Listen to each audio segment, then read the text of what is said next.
Hello viewers, welcome to my educational channel విద్యా ఉద్యోగ సమాచారానికి స్వాగతం.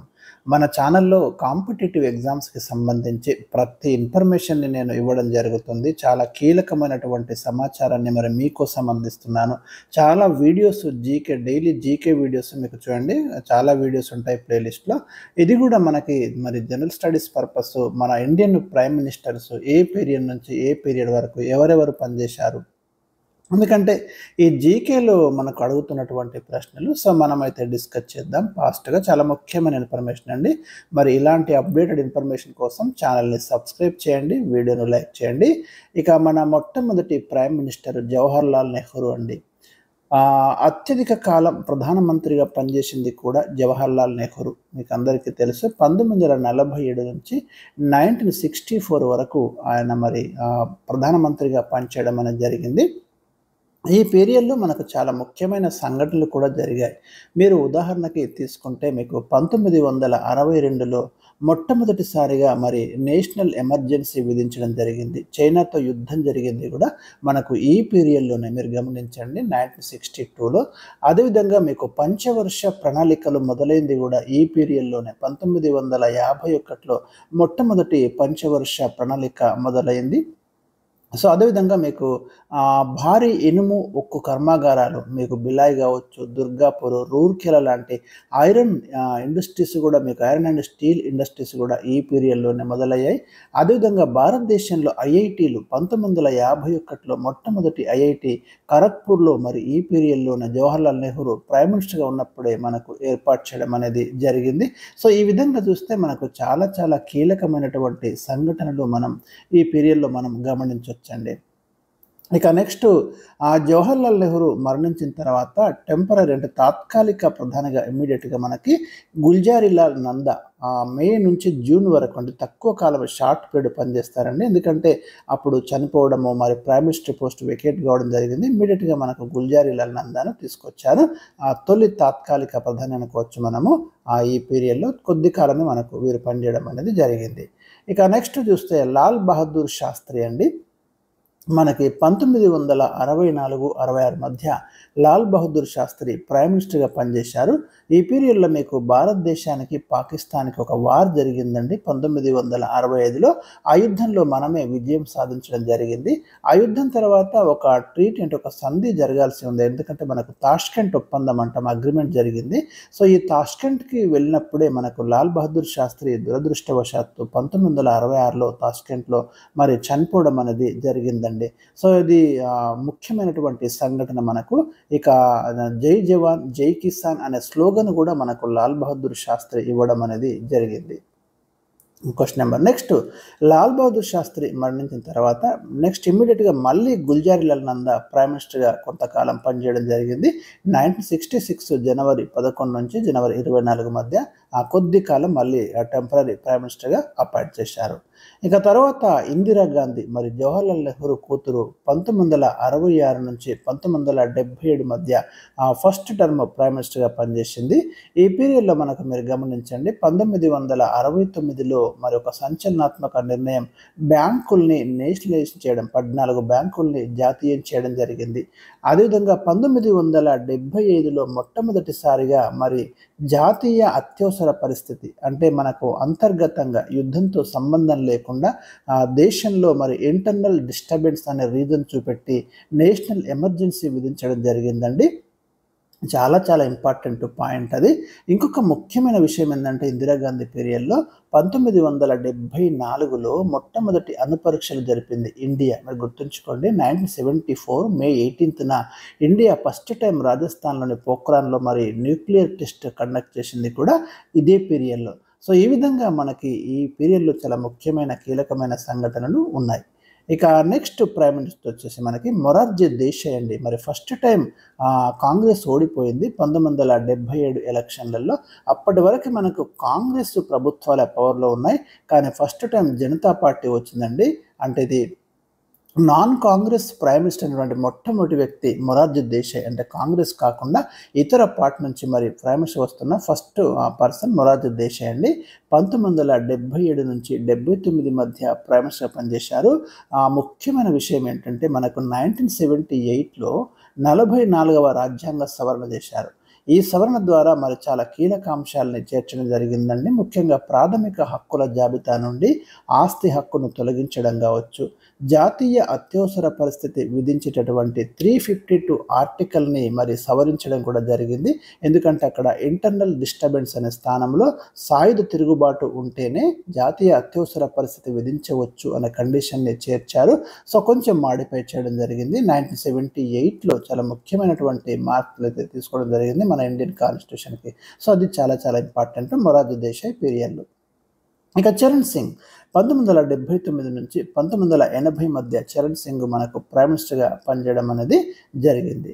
నెక్స్ట్ ఇందిరాగాంధీ మళ్ళీ 1980లో మళ్ళీ రావడం జరిగింది. 1980 నుంచి 84 మధ్య ఇందిరాగాంధీ మళ్ళీ ప్రైమ్ మినిస్టర్గా పనిచేయడం జరిగింది. దురదృష్టవశాత్తు 1984లో మరి మనకి పంజాబ్లోని అమృత్సర్ టెంపుల్ దగ్గర ఏదైతే మనకి ఆపరేషన్ బ్లూ స్టార్ చేపట్టడం జరిగింది. అప్పుడు ఖలిస్తాన్ మూమెంట్ అంటే పంజాబ్ సిక్కులకి ప్రత్యేకమైనటువంటి దేశం కావాలని ఒక డిమాండ్ ఉండేది. సో దాన్ని అణచడానికి ఇందిరాగాంధీ ప్రయత్నం చేయడము, మరి దాంట్లో భాగంగా ఆమె చనిపోవడము, ఇవన్నీ కూడా మనం అక్కడ పరిణామాలు. సో 1984 వరకు ఇందిరాగాంధీ సెకండ్ టైం ప్రైమ్ మినిస్టర్గా పనిచేయడం అనేది జరిగింది. ఇక ఇందిరాగాంధీ తర్వాత మరి ఇందిరా కుమారుడు రాజీవ్ గాంధీ 1984 నుంచి 1989 మధ్య ప్రైమ్ మినిస్టర్గా పనిచేయడం అనేది జరిగింది. ఎడ్యుకేషన్లో చాలా కీలకమైనటువంటి మార్పులు మనం ఈ పీరియడ్లో గమనించవచ్చు రాజీవ్ గాంధీ ఈ పీరియడ్లో. ఇక అదేవిధంగా మీకు ఇదే పీరియడ్లో ఇంకోటి గమనించండి, రాజీవ్ గాంధీ పీరియడ్లో ఓటింగ్ వయసు ఏదైతే ఉందో ఓట్ వేయాలంటే కనీసం 21 సంవత్సరాలు ఉండాలనే కండిషన్ ఉండేది. అయితే రాజీవ్ గాంధీ ప్రైమ్ మినిస్టర్ అయిన తర్వాత ఏం చేసిందంటే మనకి ఇమ్మీడియట్గా 18 సంవత్సరాలకు కుదించారు ఓటింగ్ వయస్సును. సార్వత్రిక వయోజన ఓటు హక్కు కల్పించే వయస్సును 21 నుంచి 18కి తీసుకొచ్చిన ప్రైమ్ మినిస్టర్ రాజీవ్ గాంధీ అండి 61వ రాజ్యాంగ సవరణ ద్వారా. ఇక నెక్స్ట్ వచ్చేసి మనకు విశ్వనాథ్ ప్రతాప్ సింగ్ 1989 నుంచి 1990 వరకు ప్రైమ్ మినిస్టర్గా తక్కువ కాలమే పనిచేశారు. తర్వాత చంద్రశేఖర్ మీకు 1990 నుంచి 1991 మధ్య చంద్రశేఖర్ ప్రైమ్ మినిస్టర్గా పనిచేశారు. పివి నరసింహారావు 1991 నుంచి 1996 మధ్య ప్రైమ్ మినిస్టర్ చేశారు. చాలా ఇంపార్టెంట్. ఎందుకు ఇంపార్టెంట్ అంటే ఇదే సమయంలో మనకి నూతన ఆర్థిక సంస్కరణలు ఎకనామిక్ రిఫార్మ్స్ని ఇండియా స్టార్ట్ చేసింది. అప్పుడు ఆర్థిక శాఖ మంత్రిగా మరి మన్మోహన్ సింగ్, ప్రైమ్ మినిస్టర్గా పివి నరసింహారావు దేశానికి దిశానిర్దేశం చేసే కీలకమైన ఆర్థిక సంస్కరణలు 1991లో తీసుకొచ్చారండి. దీని ప్రభావమే మనకు ప్రపంచీకరణ, అదేవిధంగా లిబరలైజేషన్ కానివ్వండి, ఇలాంటి కీలకమైన రిఫార్మ్స్ తీసుకొచ్చి మన ఆర్థిక వ్యవస్థను గ్లోబలైజేషన్ అంటే ప్రపంచంతో అనుసంధానం చేయడం అనేది జరిగింది. సో ఎల్పిజి నమూనా అంటాము. లిబరలైజేషన్, ప్రైవేటైజేషన్, గ్లోబలైజేషన్ అనే కాన్సెప్ట్లు వచ్చినాయి మీకు ఈ పీరియడ్లో. చాలా చాలా ఇంపార్టెంట్. 91 నుంచి 96 మధ్య పివి ప్రైమ్ మినిస్టర్గా పనిచేయడం అనేది జరిగింది. ఇక నెక్స్ట్ అటల్ బిహారీ వాజ్పేయి 1996లో భారతీయ జనతా పార్టీ నేతృత్వంలో మనకు గవర్నమెంట్ ఫామ్ అయింది. కానీ ఎక్కువ రోజులు ఉండలేదండి, వెంటనే అది మరి కూలిపోవడం. తర్వాత హెచ్డి దేవేగౌడ 1996 నుంచి 1997 వరకు ప్రైమ్ మినిస్టర్ చేశారు. నెక్స్ట్ మనకు ఐకే గుజ్రాల్ తక్కువ కాలమే ఉన్నారు. వీళ్ళంతా పెద్ద సంఘటనలు ఏమి లేవు కాబట్టి చెప్పడం లేదు. 1997 నుంచి 1998 వరకు ఐకే గుజ్రాల్ ప్రైమ్ మినిస్టర్గా పనిచేశారు. తర్వాత మళ్ళీ అటల్ బిహారీ వాజ్పేయి మనకు ఎప్పుడు వస్తున్నారు? 1998 మార్చి 19న.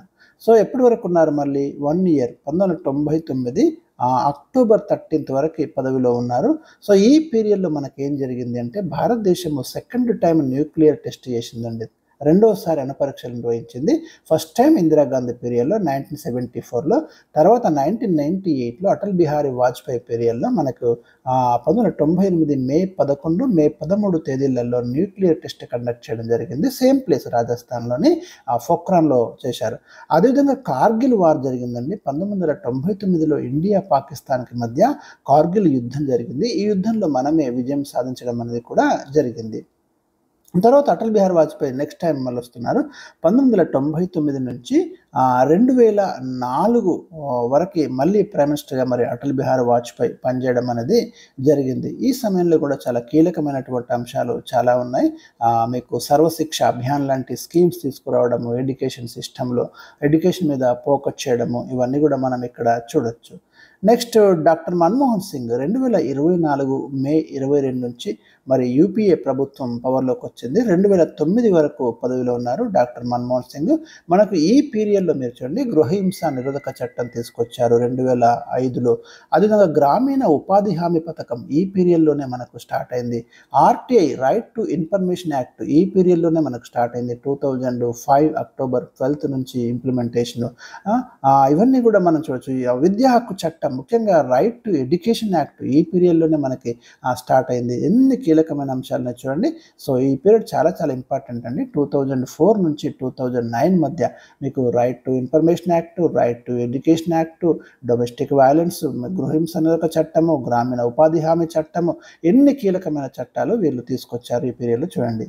ఇక doctor Manmohan Singh next time prime minister వచ్చారు 2009 మే 22 నుంచి 2014 వరకు సెకండ్ టైం ప్రైమ్ మినిస్టర్గా పనిచేయడం జరిగింది. ఈ పీరియడ్లో కూడా చాలా ముఖ్యమైన సంఘటనలు చాలా ఉన్నాయి మనకి. నెక్స్ట్ నరేంద్ర మోదీ మీకు అంటే విద్యా హక్కు చట్టము 2009లో చట్టమైందండి. 2010 ఏప్రిల్ 1 నుంచి అది ఇంప్లిమెంటేషన్లోకి వచ్చింది. అది గుర్తుంచుకోండి మీరు. ఇక నెక్స్ట్ టైం తర్వాత నరేంద్ర మోదీ 2014 మే 26 నుంచి మరి నరేంద్ర మోదీ ప్రైమ్ మినిస్టర్గా పనిచేయడం అనేది జరుగుతుంది. సెకండ్ టైం ఇప్పుడైతే సెకండ్ టైం పనిచేస్తున్నారు. 2014 నుంచి 2019 వరకు ఒక టర్ము, 2019 నుంచి మళ్ళీ థర్డ్ టైం పనిచేస్తున్నారు. 2023 వరకు ఒక టర్ము, మళ్ళీ 2019 నుంచి 2024 వరకు ఒక టర్ము, 2024 నుంచి ప్రజెంట్ థర్డ్ టైం మరి నరేంద్ర మోదీ ప్రైమ్ మినిస్టర్గా పనిచేస్తున్నారు. చూడండి 2014 టు 19 వరకు ఒక పీరియడ్, 2019 టు 24 వరకు ఒక టర్ము, 2024 నుంచి మళ్ళీ ఇప్పుడు మూడవసారి ప్రైమ్ మినిస్టర్గా పనిచేస్తున్నారు. ఈ వీడియో రికార్డ్ చేసేటప్పటికి ప్రైమ్ మినిస్టర్గా ఉన్నారు. సో ఈ టైంలో కూడా చాలా కీలకమైనటువంటి అనేక అంశాలు తీసుకోవడం జరిగింది.